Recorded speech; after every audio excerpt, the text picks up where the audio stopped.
Bonjour, bonne matinée, bon après-midi, bonsoir, mes salutations. Soyez le bienvenu à ce monologue. Ici G. Aujourd'hui, je vais m'intéresser à quelque chose qui parfois pourra couvrir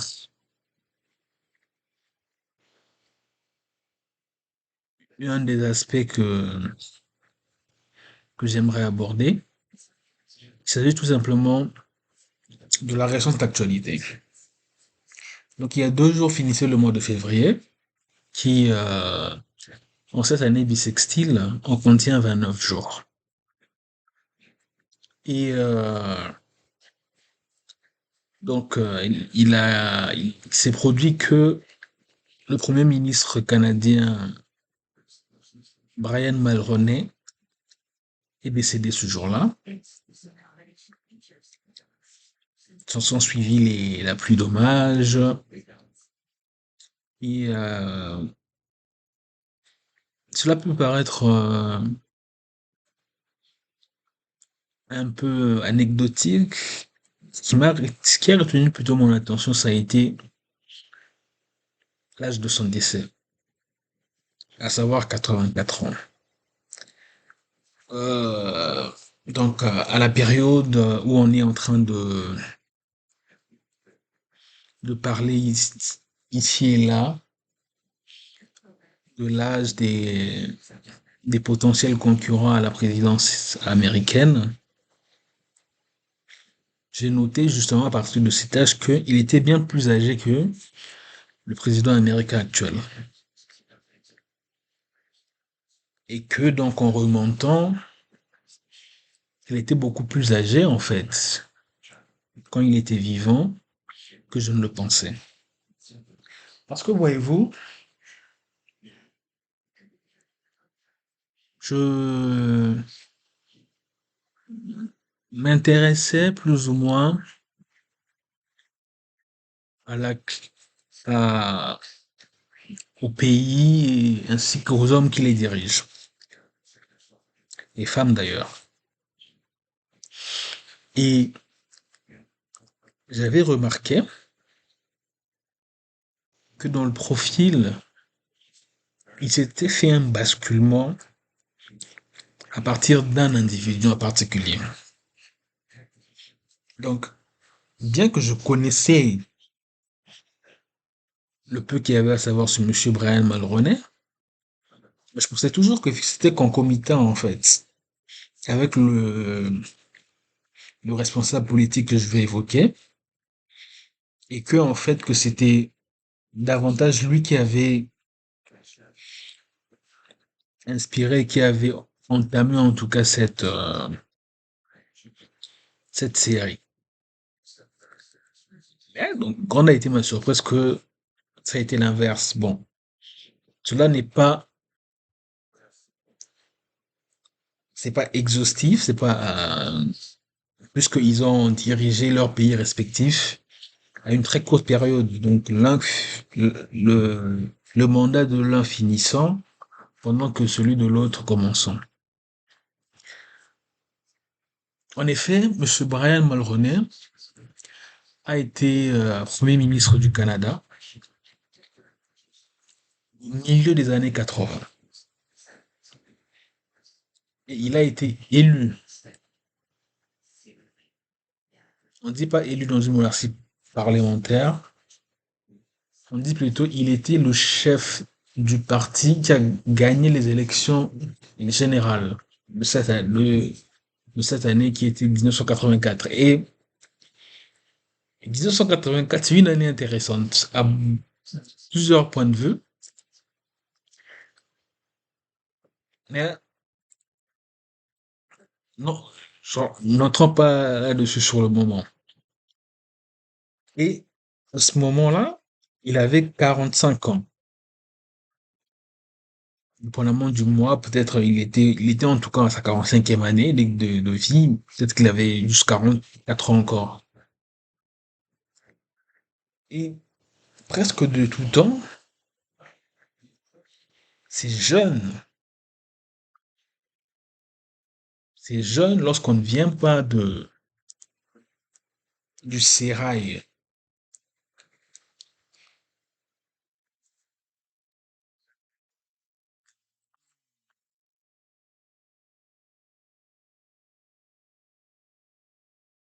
Du sérail politique, à savoir, pas peut-être la formation, mais dans- où on s'intéresse à la chose publique,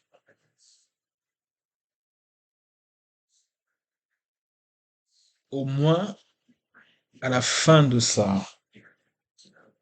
à la fin de sa vie professionnelle. Hormis peut-être les militaires ou les fonctionnaires de premier rang. Mais encore une fois, ce n'est pas tout à fait exhaustif. Parce que dites-vous bien qu'à 45 ans, on est au milieu de ce qu'on appelle la vie active. Donc, il n'est pas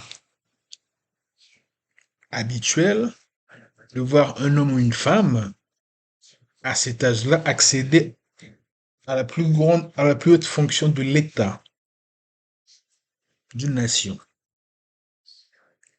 Et donc, c'est un profil en particulier, et dans le cas de monsieur Brian Mulroney,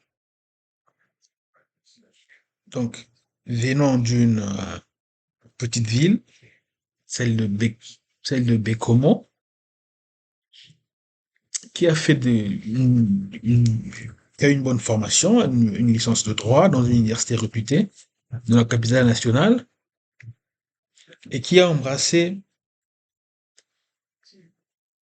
plus ou moins toute cette carrière jusqu'à atteindre ce poste-là. Et qui a fait un mandat de 9 années. C'est assez intéressant d'ailleurs. C'est plutôt court comme mandat, mais, euh, mais l'exercice du pouvoir en lui-même, ce n'est pas ce qui est intéressant ici. Ce qui est intéressant, c'est de voir vraiment, en fait, ce qui s'est joué dans ces décennies, dans les 2 dernières décennies, pour éclairer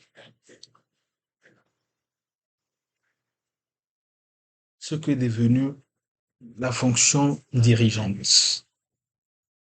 Donc l'État, la charge de l'État d'un État moderne, ou on peut même dire postmoderne. Et le biais que j'avais au début, c'est que bien que le connaissant, M. Brian Mulroney, puisqu'il n'était que le Premier ministre, le premier responsable politique d'un pays certes prospère économiquement, développé, mais avec une importance géostratégique moindre, amoindrie, cela faisait que ce n'était pas un pays sur lequel on pouvait facilement s'intéresser à l'histoire des hommes qui l'ont dirigé. Et et le choix que j'avais fait, ou bien là où je m'étais davantage intéressé, c'était dans le pays voisin, c'était les États-Unis. Et ce qui s'était produit dans Voilà, dans la première présidence présidentielle de la dernière décennie, on doit savoir l'élection du premier président né après la Seconde Guerre. Donc, c'était vraiment un cas typique. C'était lui d'abord.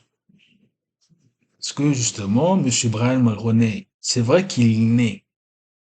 Quand lui naît, la Seconde Guerre commence à peine. Mais, dans un certain inconscient, lui ou ses parents vivent cela et ne veulent pas que cela se reproduise en quelque sorte. On peut dire qu'il est protégé d'une manière ou d'une autre. Alors que le président américain qui a été élu, William Jeffrey Blythe, troisième du nom, qu'on appelle Monsieur Bill Clinton, il est né à la suite d'une volonté individuelle du, de ce qui s'est passé à la fin de la guerre, à savoir que vu qu'elle a été aussi meurtrière, aussi idéologiquement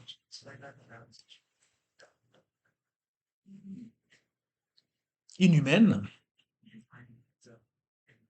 donc il y avait une sorte de regain de vitalité. Et les enfants qui naissaient dans un monde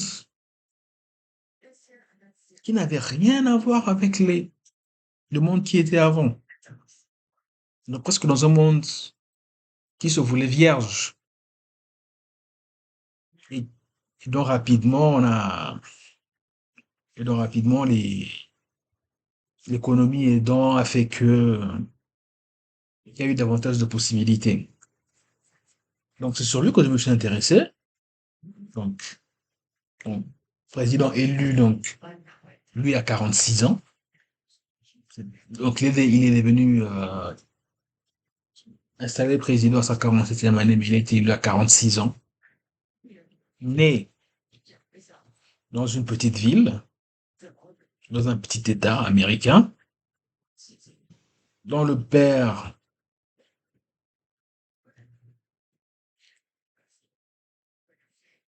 dont le père naturel est décédé avant sa naissance et qui a pris le nom de de celui qui est devenu le mari de sa mère pour porter le même prénom porter le même nom de famille que son jeune frère. Et en m'intéressant à lui, ainsi qu'à son parcours, donc, il s'agit véritablement d'un parcours d'une personnalité qui a visé comme objectif ultime de sa vie la présidence de son pays. Ce qui était totalement impensé à l'époque. Pas à l'époque, mais depuis presque toujours. On va dire que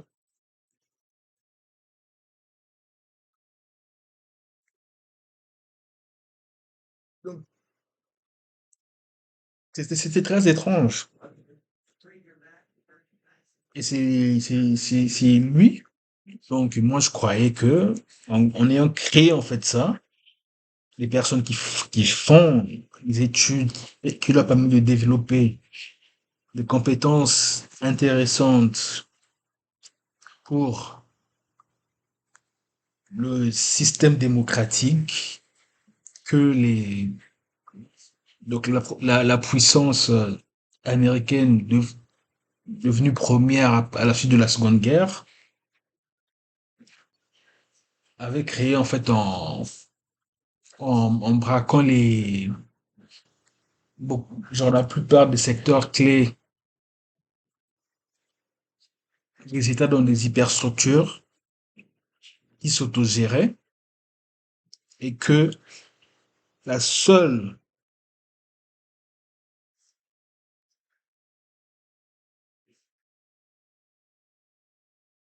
la seule compétence qui restait était judiciaire. Judiciarisation et démocratie. La démocratie, c'était les élections. Donc, et c'est cela que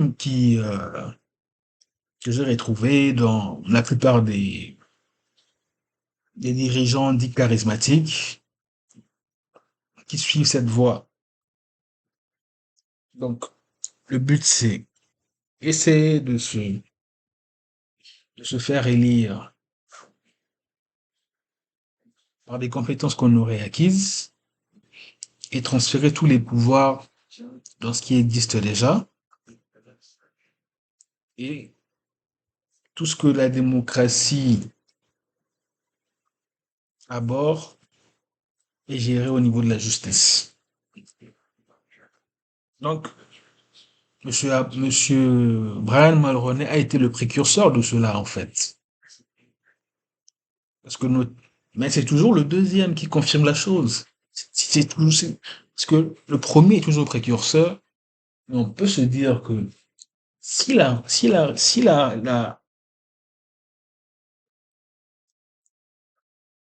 ceux qui si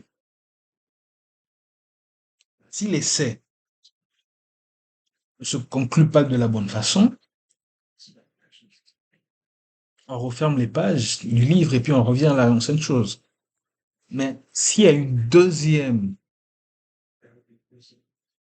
donc un, une replication qui fait que, et qui se, et qui se,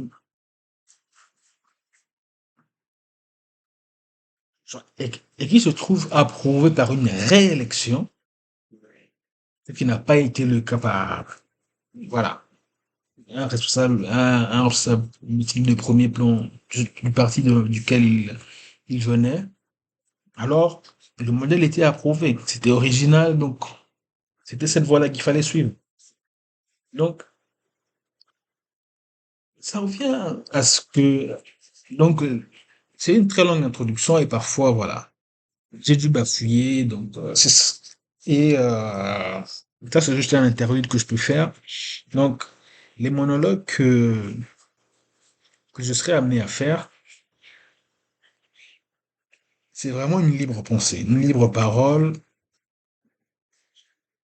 sur lequel vous pouvez réfléchir avec moi en même temps et prendre des notes sans craindre de rater la suite ou faites vos choix. En lien avec la difficulté parfois que j'ai avec certaines chaînes que je trouve intéressantes, que lorsque je les écoute, en première écoute, en ce qui me concerne, j'ai toujours besoin d'avoir l'intégralité de la chose, voir comment ça tient. Et donc, je suis généralement récalcitrant à l'idée d'acheter, de faire des pauses ou de revenir sur un sujet. Et parfois, donc, je rate, je manque des informations qui ne s'inscrivent pas dans ma mémoire directement. Donc, après cette longue introduction, donc, en fait, ce, non, par cette actualité récente, donc le thème que j'aimerais développer, c'est les hommes politiques. Les politiques. Donc, on va appeler ça les politiques dans le sens où, au sens de métier. Et c'est ce que c'est devenu. Aujourd'hui, être politique, c'est un métier. Alors qu'à la base, ce n'était pas le cas. On a, on a besoin, personne au monde a besoin d'une formation pour devenir politique. Parce que la politique, c'est-à-dire la gestion d'une communauté qui occupe un espace donné, cela concerne tout le monde. Aussi bien celui qui soigne, celui qui enseigne, celui qui défend, celui qui nourrit.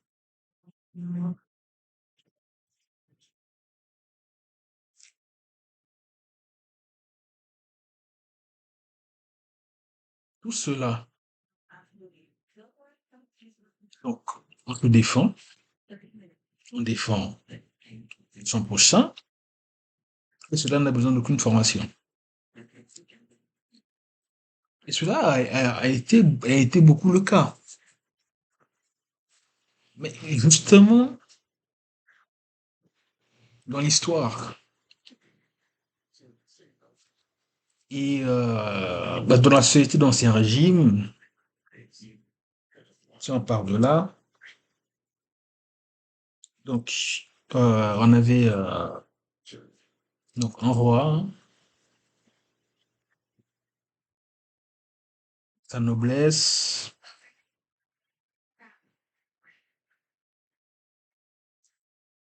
le tiers-état. Donc généralement, c'était les gens qui étaient voilà des grands seigneurs qui s'occupaient de la politique.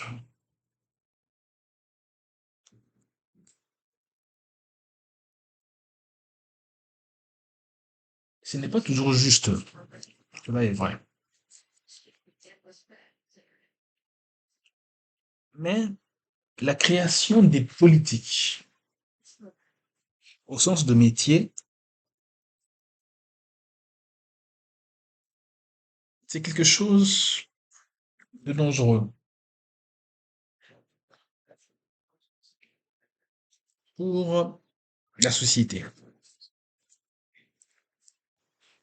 Parce que il peut être injuste de dire que,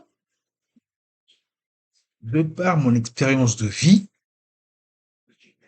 je considère que ce choix est le bon. De par mon expérience de vie, je considère que ce choix est le bon. Et dépendamment du type de société, trouver une concorde, espèce d'entente même, pour essayer d'équilibrer la chose pour le mieux de tous. C'est cela. Alors que, avec quoi on se retrouve en ce moment? Et cela, c'est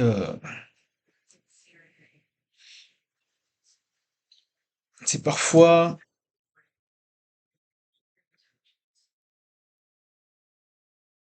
la faute à Voltaire, à cette éducation, aux Lumières peut-être, donc à l'expertise, à la science, à la technique, qui dit savoir ce qui est bon et n'utiliser les politiques, donc les gens qui ont le métier de s'adresser aux foules, de le faire approuver de le faire approuver au plus grand nombre. Et parfois, non seulement au plus grand nombre, parfois à la petite majorité dont on exclut les autres.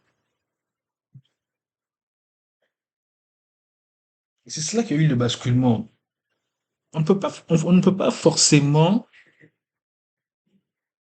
devenir réactionnaire, dire que avant c'était mieux. Non. Avant, Il y avait des guerres. Et cela était atroce.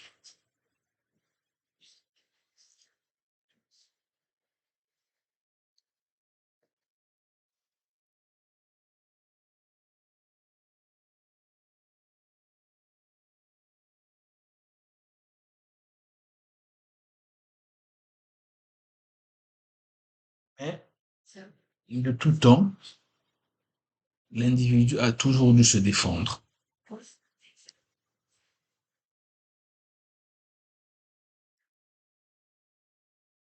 doit se défendre. Et même au niveau de l'esprit, on doit se défendre parfois contre soi-même, à savoir ses préjugés. Et la chose qui est intéressante,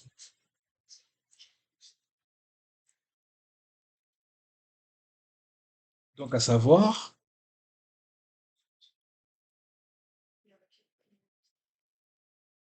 un homme d'État,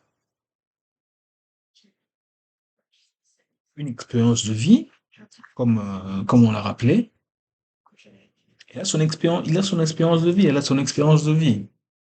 Un métier, une formation.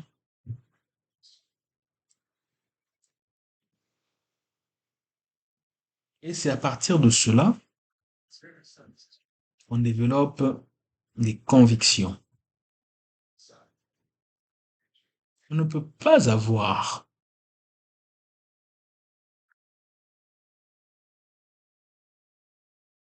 une ou plusieurs convictions qui seraient basées sur de l'idéologie.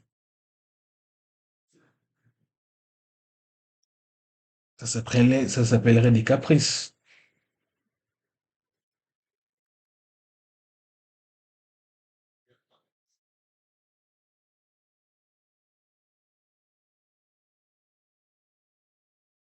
Donc, le chemin proposé par ce qui a quand même duré plus de temps, à savoir la société monarchique, était beaucoup basé sur la naissance. C'était de sang, comme on disait. Et cela est très intéressant parce que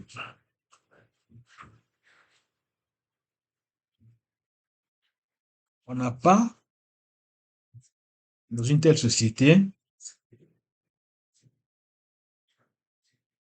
une conscience de l'injustice, dans le sens où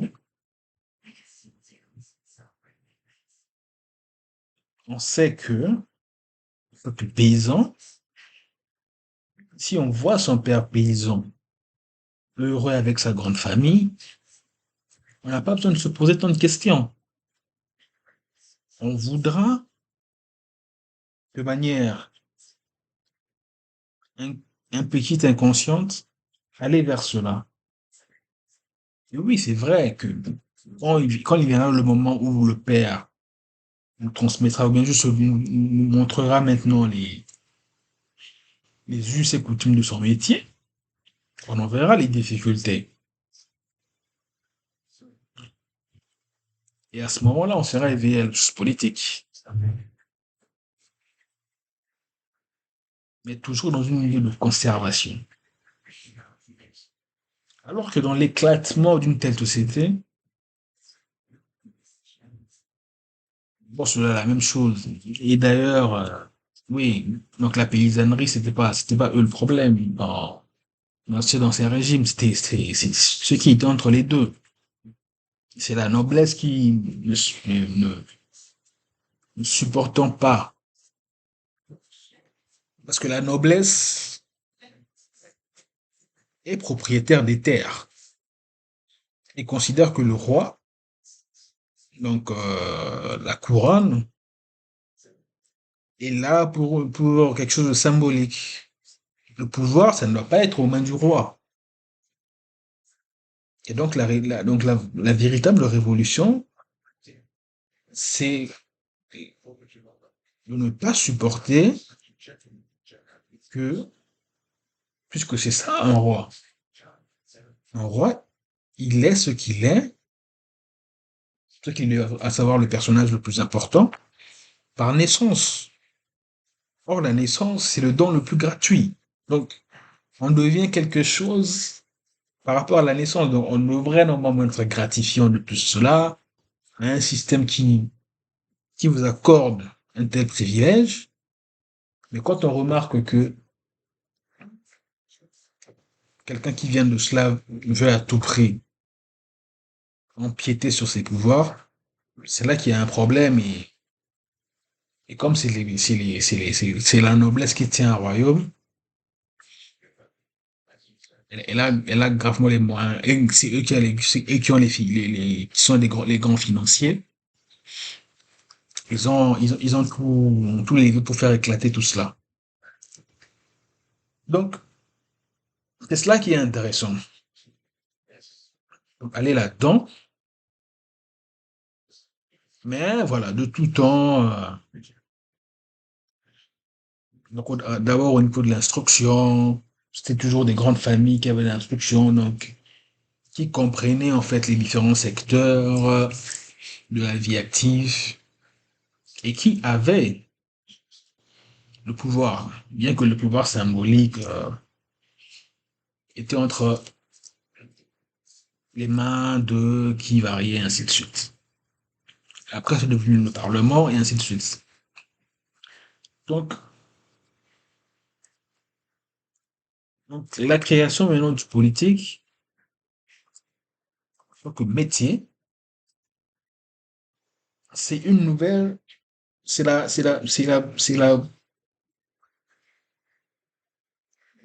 on peut- on ne peut dire, on peut dire que c'est l'aboutissement. Parce que, parce que pour ces deux, donc le précurseur et celui qui l'a consacré, donc M. Braham et M. Bill Clinton, on peut encore considérer que c'est des, c'est des membres de la société profonde. Donc, cela symboliquement, ça a pu, ça pouvait être accepté dans l'inconscient d'un peuple, d'une nation. Cela pouvait être accepté. Mais alors, et même en Europe, je ne veux pas parler du cas de l'Europe, je veux vraiment parler du cas du Nouveau Monde. Mais quand maintenant, commençons à observer que cela devient des riches héritiers qui font cela, alors là, ce n'est plus possible. Ce n'est plus dans l'inconscient. Il s'agit des gens. Donc, il s'agit des gens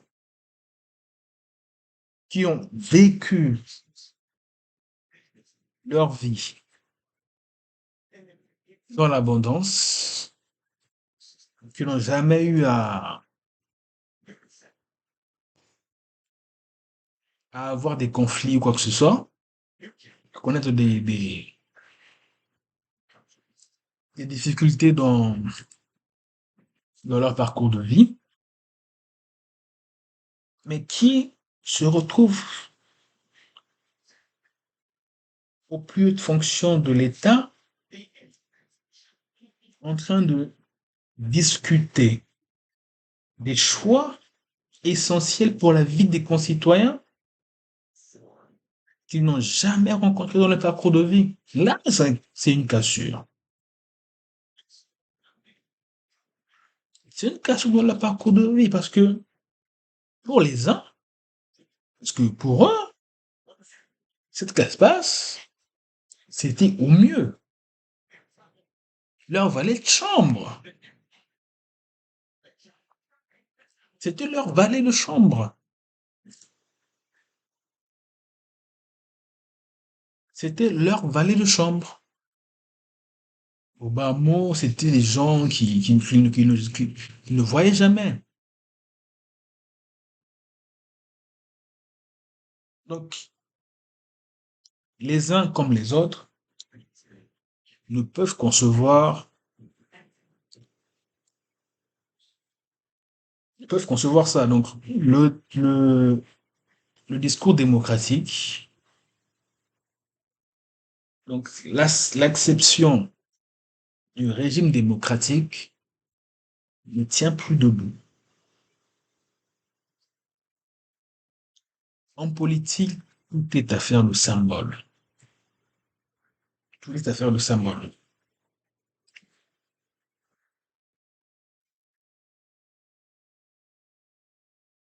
Et donc,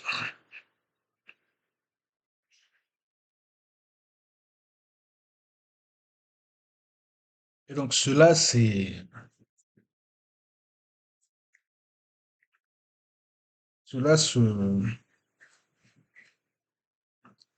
répercute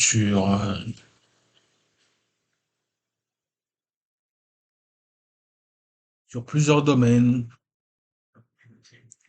Donc, puisque, puisque les gens ne veulent plus adhérer, donc les gens ne veulent plus adhérer, parce que la démocratie, c'était la promesse de on fait adhérer tout le monde, un grand débat, rien n'est imposé, le peuple choisit, le peuple choisit, et on accepte pour le bien du peuple. On dit que ce dirigeant, c'est notre dirigeant, notre peuple, on l'a choisi. Maintenant,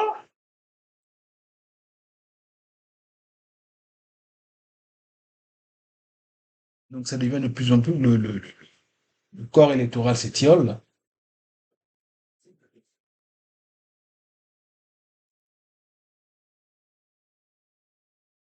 Donc, et même parmi donc les gouvernants donc mesure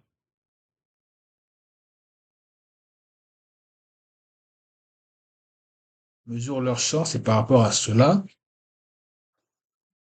continuent d'étioler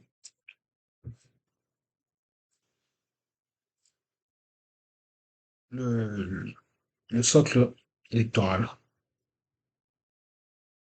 Et donc,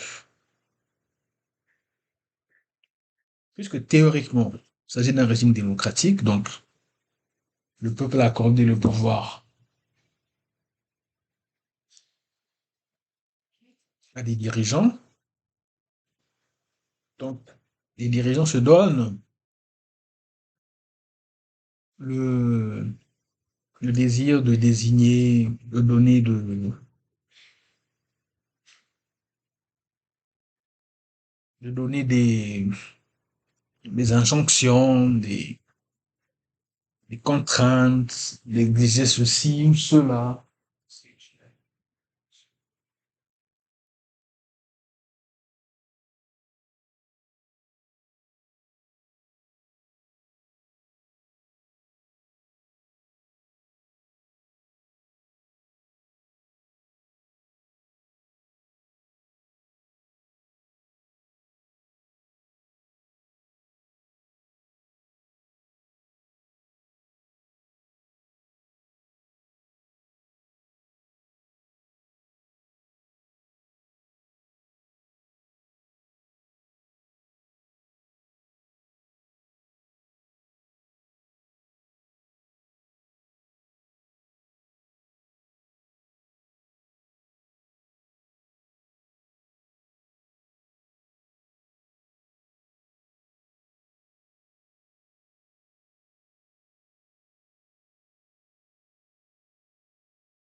Et donc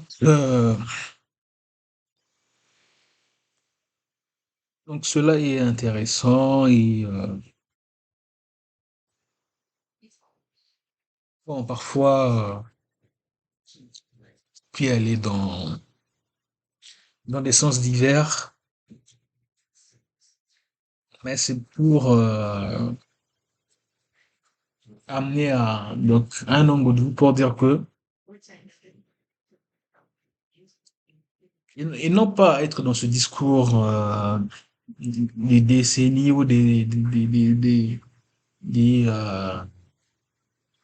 décennies ou à chaque décennie ou à chaque période on dit ouais c'est en train de se produire ceci en train de se produire et les choses continuent. On n'en est pas là. On n'en est pas dans ce genre de choses. Il faut toujours faire un recul historique, voir ce qui se passait, parce que, un dernier exemple, puisque j'ai encore suivi récemment une histoire sur ce personnage, le personnage de Napoléon.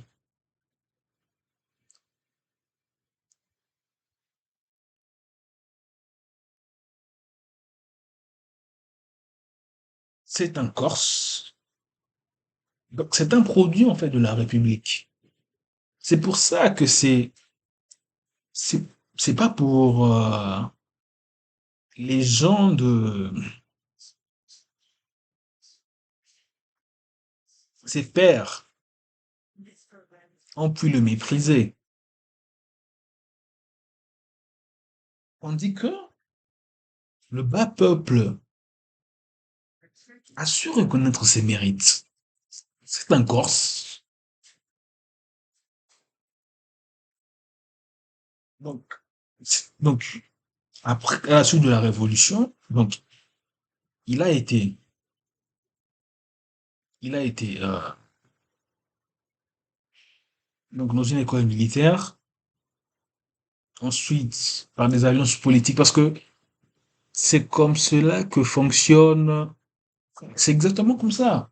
Donc, on ne peut pas empêcher à Monsieur Brian Mulroney et à Monsieur Bill Clinton d'utiliser le système de cooptation qui existe déjà dans la société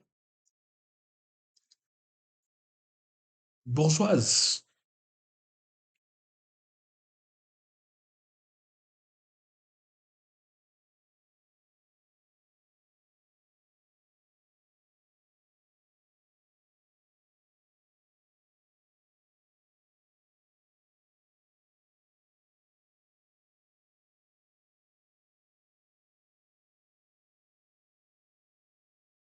En effet, dans une société bourgeoise,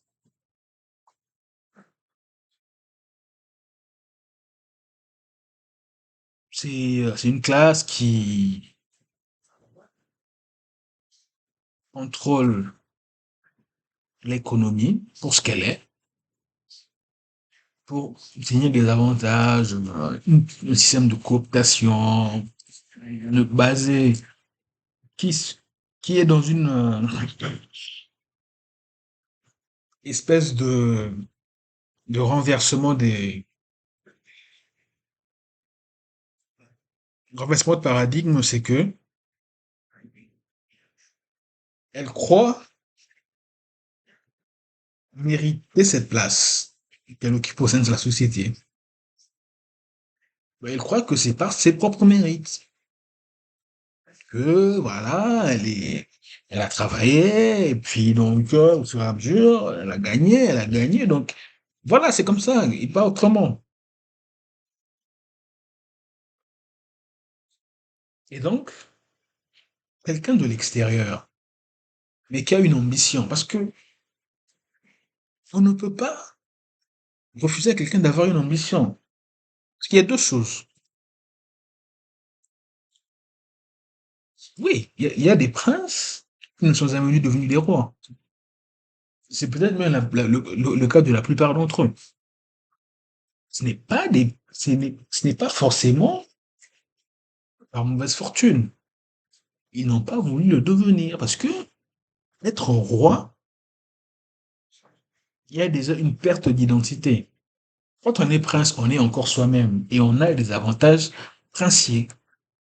On peut faire selon sa volonté, mais dès qu'on devient roi, on doit avoir un nom et donc on est inscrit dans une histoire et les jeux d'alliance se font autour de soi. On doit avoir une épouse, on doit avoir un héritier, on doit avoir. Et donc, cela ne se,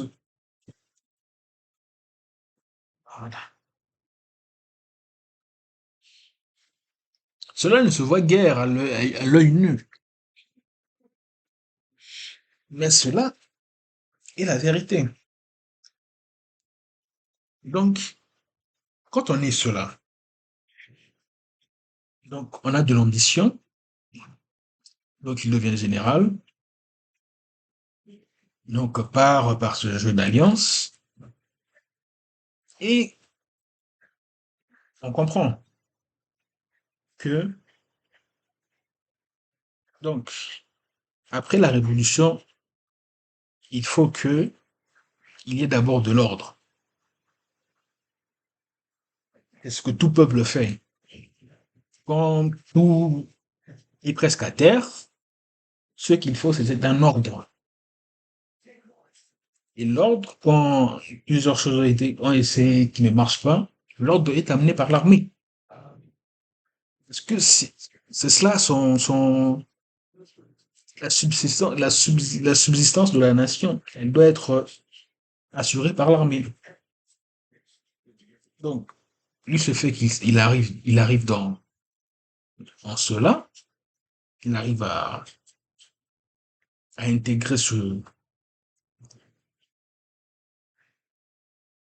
à intégrer ce groupe de dirigeants et au vu de sa jeunesse, il les dévance et puis à partir de là, il peut maintenant établir une légende.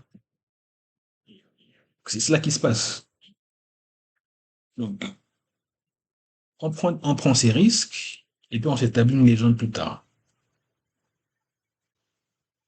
Mais toujours cela. Donc, un républicain,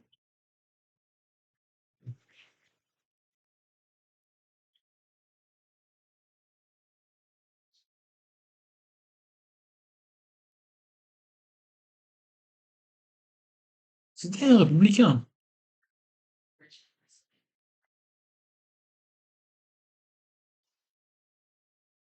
Tandis que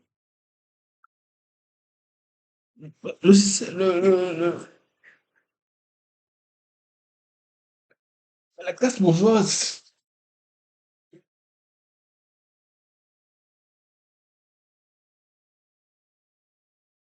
elle existera toujours parce qu'on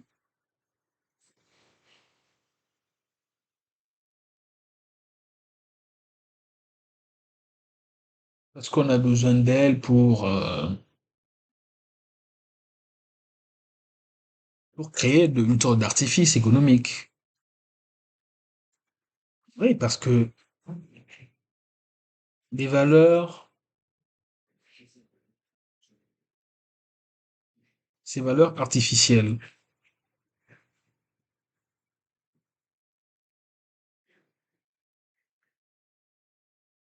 personne d'autre peut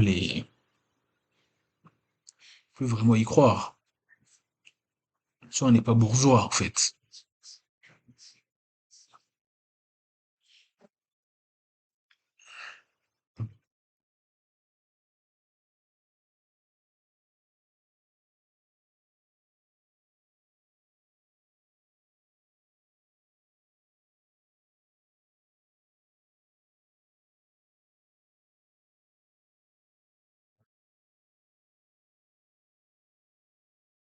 Donc il y a besoin de cette bourgeoisie.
Donc elle a besoin de cela, la classe bourgeoise.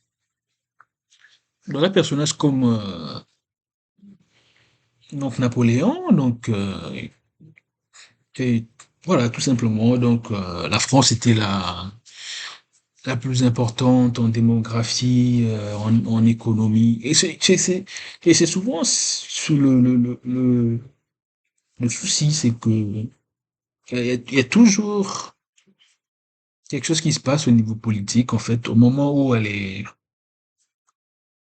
très forte.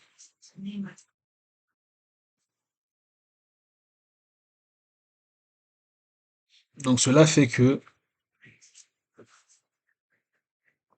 et c'est cela que, voilà, cette parenthèse, cette parenthèse, c'était la légende. C'est plutôt ce qu'il a fait avant qui était plus intéressant. Donc c'est toujours ce qui se passe. Donc un corps qui atteint, voilà, c'était déjà la base en fait de la République. Mais étrangement, parce que quasiment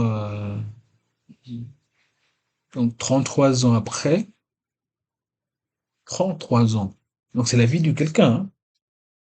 Donc une personne peut avoir assisté aux deux choses. Donc 33 ans après, il y a eu la République et puis l'Empire. Il y a eu la République et puis il y a eu l'Empire encore. Donc ça, c'est là était juste. Mais de ces événements-là, j'essaierai d'évoquer en détail la portée historique et puis ce qu'on peut tirer comme leçon aujourd'hui. Donc aujourd'hui, on est à l'ère des politiques et on voit donc quelque chose qui était intéressant la dernière fois quand je suivais justement c'est vraiment parlant en soi. C'est donc l'émission est portée sur des conseillers, des présidents français, et notamment, donc on a parlé donc d'un qui a permis, en tout cas, qui a été présenté comme celui qui avait permis la réélection du président actuel, et l'autre, c'était un haut fonctionnaire.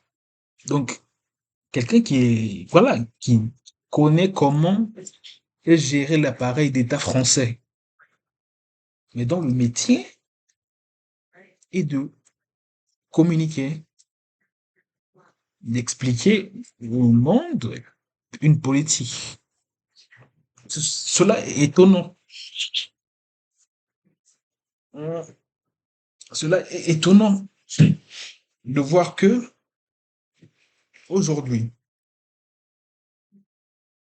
on vit, disons qu'on constitue un groupe, on est en train de vivre, on a des difficultés et on a choisi quelqu'un. Parce que voilà, chacun a sa famille, a des charges. Bon, on essaie un peu, si on a du temps, on essaie de, voilà, aider. Mais on dit que voilà, parce qu'on sent que toi tu es un peu plus, peut-être plus vieux, tes enfants non plus, ne t'occupent tellement plus, ou bien voilà, tu es plus à même que nous en fait. Tout simplement, tu es meilleur que nous. Donc de nous aider un peu à organiser cela. Et comment cela se fait maintenant que la personne, on désigne pour nous organiser le groupe, qu'on soit bien protégé, qu'on soit bien soigné, qu'on soit bien nourri, qu'on soit bien éduqué, doivent trouver d'autres personnes que nous, on ne connaît pas, hein. Mais grâce à qui il va expliquer les choix qu'il va faire. On est chez les fous. On est chez les fous. Voilà. Donc, en ce sens-là, ce qui est, ce qui est intéressant, c'est, avec le monde anglo-saxon, c'est que quand quelque chose ne marche pas, il la change tout de suite. Tout de suite, il trouve un moyen de changer quelque chose. Mhm. Donc, les sociétés est inégale, mais il y a cette forme il y a cette forme de fierté de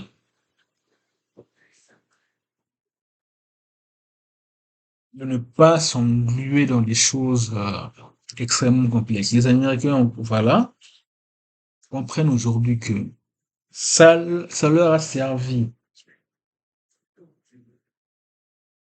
de dominer le monde. Ils ont dominé le monde, mais aujourd'hui, ils doivent comprendre, comme l'Empire français, comme l'Empire anglais, que ça leur coûte et que leur position géographique n'est plus à leur avantage, n'est plus à leur avantage du tout aujourd'hui. Et donc, les élites veulent absolument se recentrer. Donc, que les, que les politiques se trouvent, quelque chose ou une autre vocation. Parce que c'est ça le politique. Politique, à la base, c'est une vocation.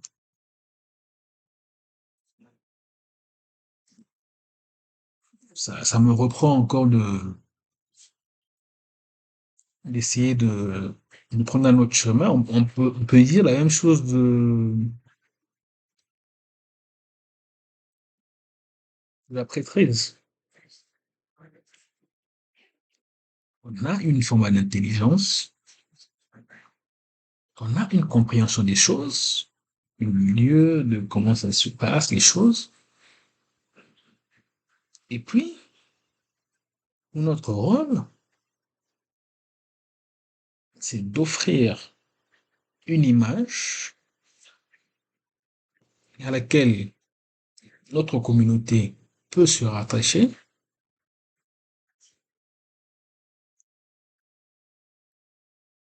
pouvoir donner à espérer.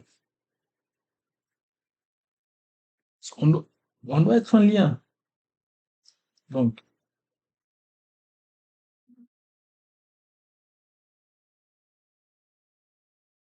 les uns pour aider à espérer, et les autres pour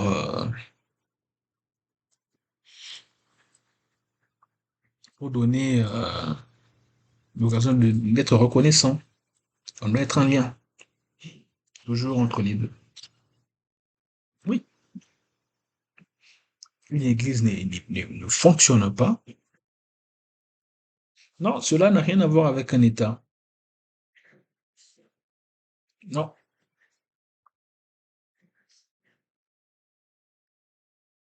C'est pour cela que c'est c'est intéressant par rapport à ce point. Oui, l'Église, la façon dont cela est conçu et perçu, il faut qu'on règle le problème de l'autorité. Mais bon, là, je l'évoque comme ça, euh, au début pour essayer de faire un petit lien. On a réglé le problème de l'autorité. C'est-à-dire que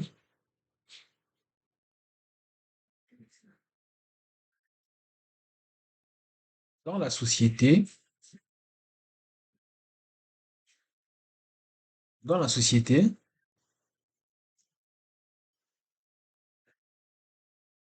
on doit être en mesure de mesurer son autorité.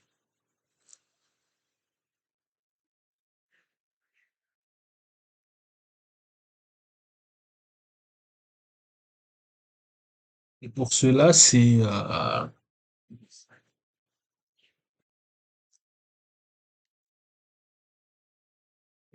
intéressant les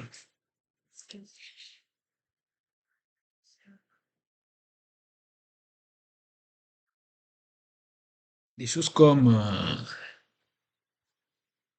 le sport ou le service militaire. Mais dans un service comme l'église, parce que une structure, ok, le structuralisme, c'est quelque chose de vraiment passionnant. Comme je l'avais mentionné tout à l'heure, ça veut dire que le roi, il est là. En fait, le roi est là. Mais oui, on dit toujours le roi, la monarchie absolue, le roi gouverne, et ainsi de suite. Mais il n'en est rien.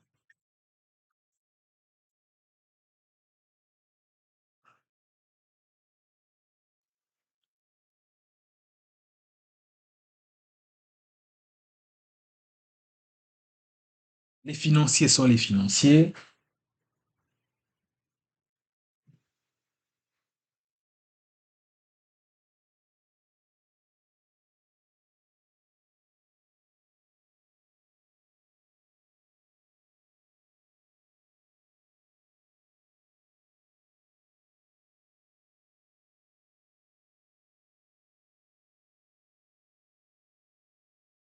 L'argent, c'est l'argent. Et donc, c'est pas parce qu'un roi occupe des terres que, au fil du temps, ça va rester pareil. Voilà, il y a la raison. Donc, les gens, peu importe qui ils sont, peu importe. Bon, il y a eu Alexandre le Grand, mais après ça, après son décès, donc c'est là, voilà, il a dû faire des arrangements et même lui-même l'a dit. Il a dit si je trouve dans un pays où il faut que je marie mon enfant à des cannibales, je vais le faire. Parce que, parce que il y a la terre qui parle.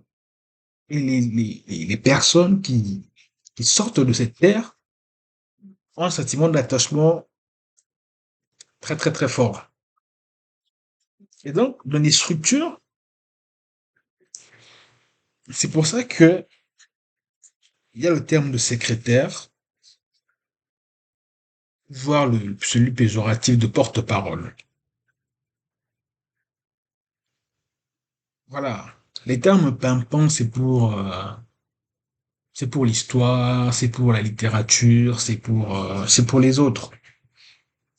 Mais en interne, on doit comprendre en fait que dans une structure, on doit avoir et ça doit être des autorités qui ne se marchent pas dessus, mais qui chacune compte sur l'autre. Bon.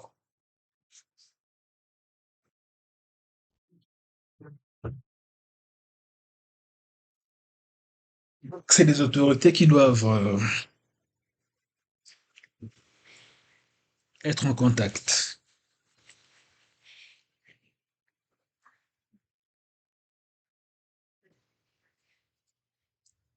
Donc, à savoir dans la formation de tel groupe. Parce que ce qui est toujours intéressant dans la marche d'un pays, Et c'est pour ça que les Russes ont, ont pu digérer. Bon, après, ils en sont sortis parce que ça leur coûtait trop humainement. Ce communisme,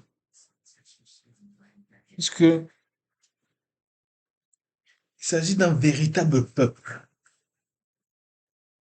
au sens vrai,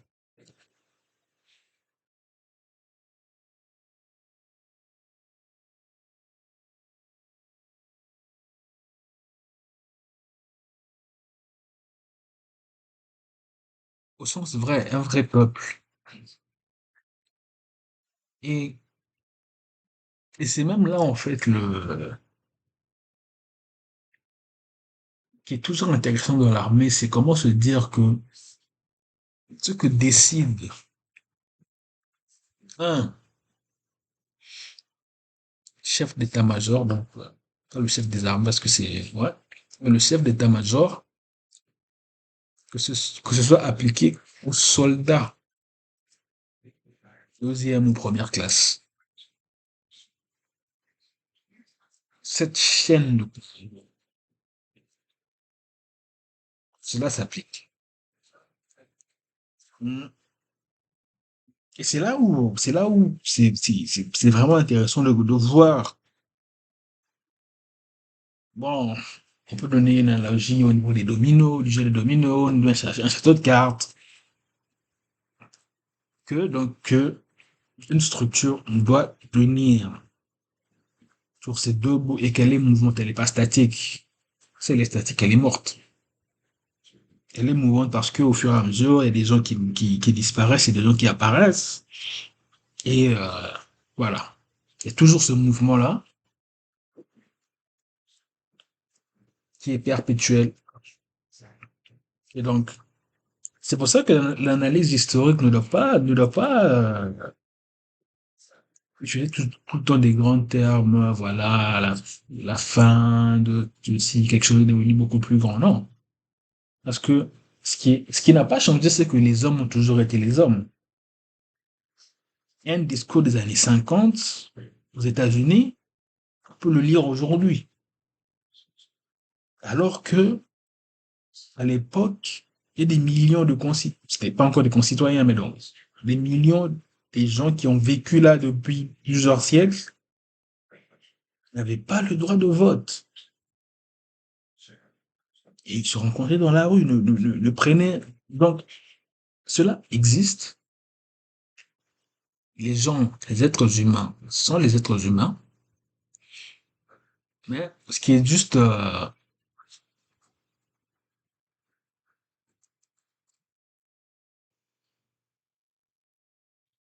qui est juste intéressant, c'est que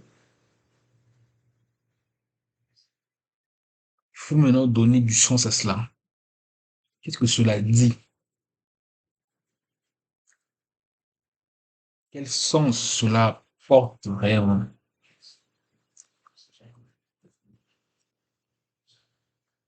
De voir que, voilà, le métier de politique, mais maintenant il y a un problème parce que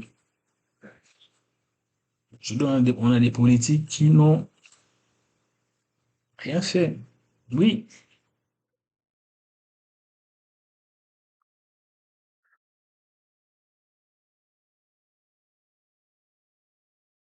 oui, c'est pas normal d'avoir travaillé 4 ans. On n'a jamais travaillé pour les autres, mais on a plusieurs charges de l'État et je ne sais pas,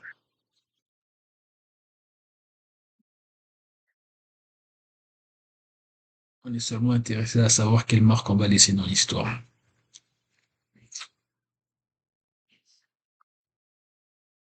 Ouais.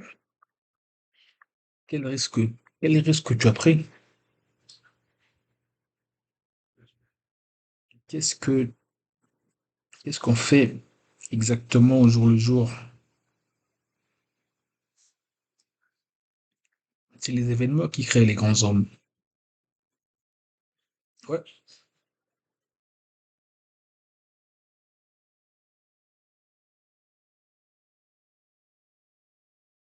Les événements qui créent les grands hommes.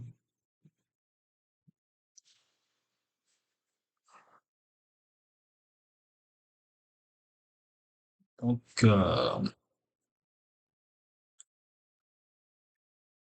je vais arrêter ce monologue là et c'était G. Et je vous dis à la prochaine.